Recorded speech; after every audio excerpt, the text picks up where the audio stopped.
চলে আসলাম আপনাদের মাঝে ইফতার নিয়ে। আজকে ইফতারটা একটু শেয়ার করব আমার প্রিয় ভাই বোনদের সাথে। হ্যালো বিয়স, আসসালামু আলাইকুম।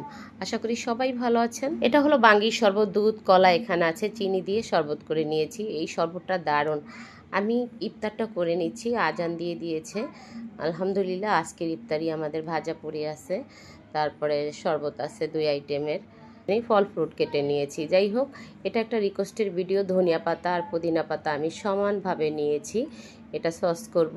4টা কাঁচামরিচ নিয়েছি, দিয়ে দিব আমি হাফ চামচ চিনি, ডিপ লবণ দিব 1 চামচ, ছোট চামচের।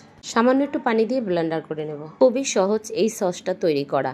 এই সসটা তৈরি করে একবারে ভাজা পুরি খেয়ে নিতে পারবেন, আপনার কোনো সমস্যা হবে না পেটের, কেননা পুদিনা পাতা আছে। চামচ জলপের আচার দিয়ে আমি সসটা মিলিয়ে নেব।